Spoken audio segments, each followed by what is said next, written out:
Sa simula, hindi sila mga miyembro ng Iglesia ni Cristo, ngunit may iba't iba silang dahilan kung paano sila naging mga kasapi ng INC.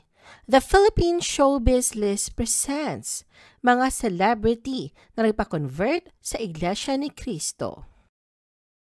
Christopher Rojas.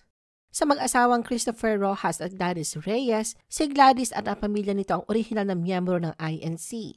Si Christopher ay lumipat sa INC noong 1996 at sinabi na ang pangunahing dahilan ng kanyang pag-convert ay upang magkaisa sila ni Gladys sa pananampalataya bilang magkasintahan noon. Si Christopher na hindi pa kasapi noon ay nagpa siyang sumailalim sa Bible studies at doktrina ng INC. Sinabi rin ni Christopher na personal niyang tinanggap ang mga aral ng INC at naging malapit ito sa kanyang puso. Patunay na pagpapahalaga nila sa pagkakaisa sa pananampalataya bilang pundasyon ng kanilang relasyon na nauwi sa kasalan noong 2004. Janice de Belen. Dahil sa pag-ibig naman nagbago ng relihiyon si Janice. Siya ay unang iniulat na naging miyembro ng INC dahil sa kanyang boyfriend. Sa katunayan, kahit na nahiwalay sa nobyo, ay nanatili pa rin siya sa INC ng ilang taon. Gayunpaman, lumabas ang mga balita noong 2015 na si Janice ay umalis na mula sa religious group. Snooki Serna. Mula taong 2011 hanggang sa kasalukuyan ay aktibong miyembro ng INC si Snooki. Ang kanyang mga magulang na sina Von at Mila ay Romano Katoliko at dating miyembro ng Born Again Christian. Ngunit ayon kay Snooki, nagdesisyon siya na lumipat at umanib sa relihiyon ng Iglesia ni Cristo matapos ang sunod-sunod na pangyayari sa kanyang buhay, partikular na ang paggaling niya sa isang malalang sakit. Sa panahong iyon, pakiramdam niya ay nawawala siya sa direksyon at nagsimula siyang maghanap ng mas malalim na kahulugan ng buhay. Tinulungan siya ng matagal na kaibigang miyembro ng INC na ipagdasal at pahira ng langis at laking pasasalamat niya nang gumaling siya. Dahil sa karanasang ito, ayon kay Snooki, naging bukas sa kanyang isipan na pag-aralan ang pananampalataya ng INC. Matapos ang 26 na leksyon, napatunayan niya sa sarili na banal ang mga aral na itinuturo. Ito anya ay personal niyang paniniwala at hindi niya ito ipinipilit sa iba. Sa biyaya ng Diyos, tinawag siya at naging ganap na kapatid sa iglesia. Victor Neri. Bago maging INC, isang non-practicing Catholic si Victor hanggang sa nagpa-convert siya noong June 2016. Siya lang mag-isa ang nagpa-convert at hindi ang kanyang pamilya. Wala naman daw malungkot o life-changing na pangyayari sa buhay ni Victor, kaya siya nagdesisyon na maging INC. May mga kaibigan daw siya na naggaya sa kanya na maging miyembro. Ayon sa kanya, nagpasya siyang lumipat mula sa pagiging Katoliko na mas malinaw at mas naipaliwanag sa kanya ang mga aral sa INC. Matagal na umano siyang naghahanap. Pinasok niya rin ang pagiging Christian, pati iba't ibang grupo ay tiningnan niya rin. Nag-Buddhist din siya ngunit wala siyang nakuhang sagot. Sabi ni Victor, naiintindihan niya na raw kung bakit mahalaga ang pagdalo sa pagsamba, ang panalangin at ang pamumuhay bilang Kristiyano. Lumaki nga raw siyang Katoliko na hindi man lang ipinaliwanag sa kanya kung bakit ganoon ang paniniwala. Madalas ang pagsisimba ay sa pilitan at walang malinaw na paliwanag. Sa INC, nabigyan daw siya ng pagkakataong magtanong habang dumaraan sa doktrina at lahat ng tanong niya ay nasasagot. Bianca Umali. Si Bianca ay naging kasapi ng INC matapos siyang bautismuhan sa Iglesia ni Cristo, lokal ng Las Piñas noong December 2020. Ayon pa kay Bianca, ilang taon din siyang namuhay mag-isa kaya naisip niya gumawa ng mga hakbang sa buhay ng kanyang ikaliligaya. Ibinahagi niya na sa kanyang ika-20 o ika-21 kaarawan, nagdesisyon siyang maghanap ng mas malalim na koneksyon sa Diyos.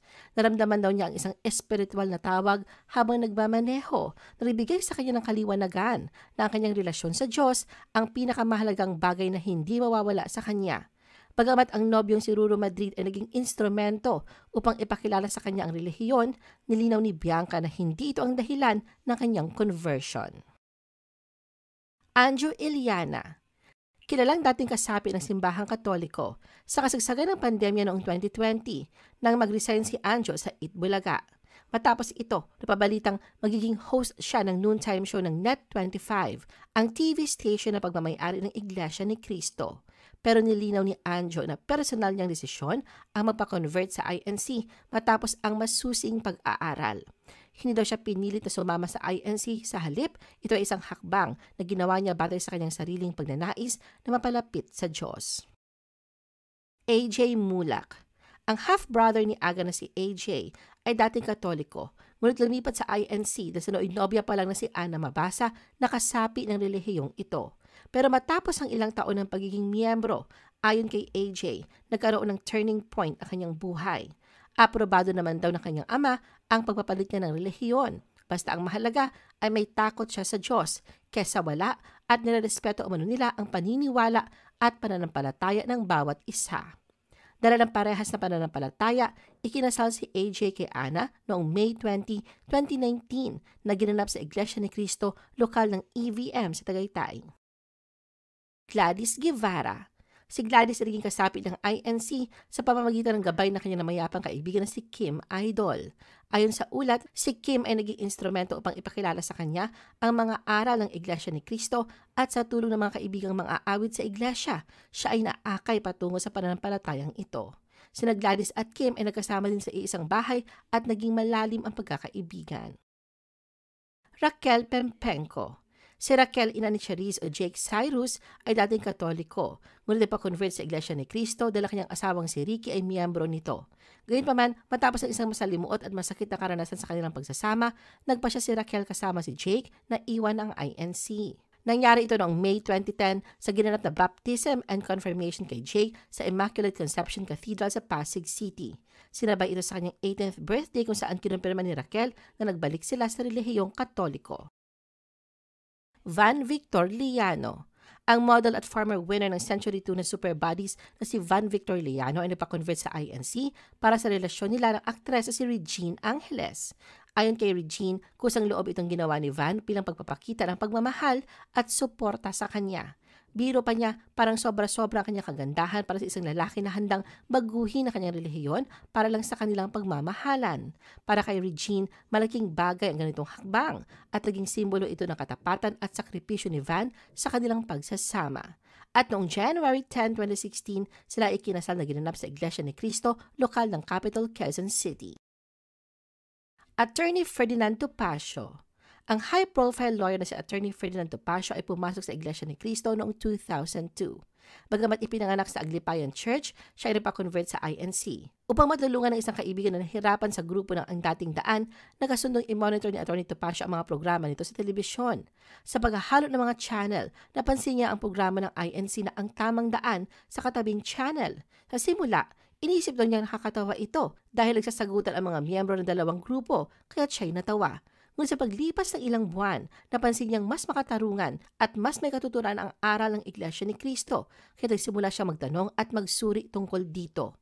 Ang tunay na pagbabago sa pananampalataya ni Topacio ay nang siya'y inimbitahan upang dumalo sa isang worship service ng INC. Ayon kay Attorney Topacio, naramdaman niya ang presensya ng banal na espiritu sa pagkakataong yun, kaya nagdesisyon siya na ang INC ang tamang relihiyon para sa kanya.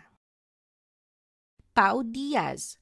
Ang dating Star Circle Quest alumni na paulat naman na napakonvert din sa Iglesia ni Cristo noong 2008.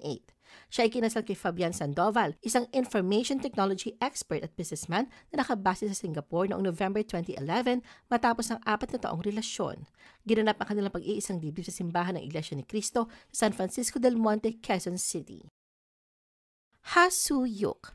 Ang kusang loob na nagdesisyon na pagpapakonvert ng Koreanong si Ha Soo-hyuk na maging kasapi ng Iglesia ni Cristo ay naging malinaw na tanda naman para kay Cristel Fulgar na ito ang the one para sa kanya. Na nauwi nga sa pagpapakasal ng dalawa noong May 10, 2025 na ginanap mismo sa Korea. Hindi niya naging madali ang proseso na umabot ng 11 buwan bago siya tuluyang naging kasapi. Sa panahong yon, hindi ba daw sinasagot ni Cristel si Ha Soo-hyuk, ngunit palagi raw itong present sa mga Bible study at hindi niya nilaktawan ang mga pagsubok na kailangan daluhan ng sunod-sunod. Kahit wala daw siya sa Korea, patuloy pa rin si Ha Soo-hyuk sa pagdalo sa mga pagsamba mag-isa. Nilinaw din ni Cristel na wala siyang pamimilit sa desisyon nito na magpa-convert. Ginawa raw ito ni Ha Soo-hyuk mula sa kanyang sariling kagustuhan at pagmamahal sa Diyos at sa kanya. Ayon pa kay Cristel, isa sa mga dahilan kung bakit naniniwala si Ha Soo-hyuk sa Diyos ay dahil naniniwala siyang regalo sa kanya si Cristel mula sa Diyos. Sa parehong paraan, sinabi ni Cristel na nararamdaman din niyang regalo mula sa Diyos si Ha Soo-hyuk sa kanya. Ano ang masasabi mo sa video na ito? Mag-like o mag-react at huwag mahiyang mag-comment. For our YouTube viewers, huwag kalimutan mag-subscribe at i-hit ang notification button. At para sa aming Facebook viewers, mag-like at follow sa aming Facebook page para updated ka sa mga showbiz chika. Thanks for watching!